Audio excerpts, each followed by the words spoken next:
Hi, this is Don Nelson, editor of the Additive Report and host of the Additive Manufacturing Minute. I'm here at RAPID TCT 2022. I'm with Gary Turner, who is the Managing Director of Additive Manufacturing North America for Ricoh USA. And recently, Ricoh was recognized for its work developing a 3D printing workflow solutions for anatomic models used for surgeries. What is that? So what we've launched is an end-to-end solution for the creation of patient-specific anatomic models, and it starts with the IBM iConnect Access tool, which is a zero-footprint DICOM viewer. And what we've done in collaboration with them is embedded a segmentation tool into that platform. It's the tool that a doctor uses to look at a MRI or a CT scan or what have you.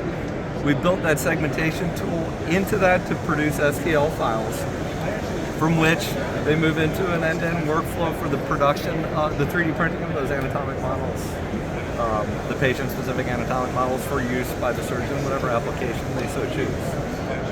Now, a press release was put out about this, that you folks did this, and I think it was the second year in a row you won this award. Okay. Yes.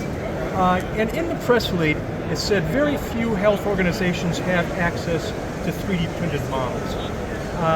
And in the press release, you said 3D anatomic models make assess.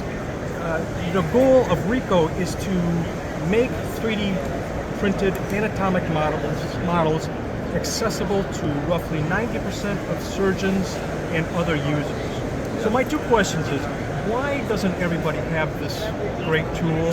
And second is, how is Ricoh going to get to the 90%? Well, so roughly 10% of surgeons and physicians and hospitals have access to 3D printing today, or at least regular access for patient-specific solutions. By partnering with IBM and embedding this tool into a tool that surgeons already use today, we avoid the need to learn a different workflow. In addition to that, there is no upfront cost. There's no investment to buy software, to buy hardware to produce this.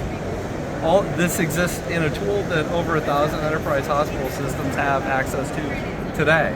And so just by turning that on, they can begin to get 3D printed anatomic models on a service cost basis. There's no upfront investment, and that's one of the biggest barriers that surgeons face today.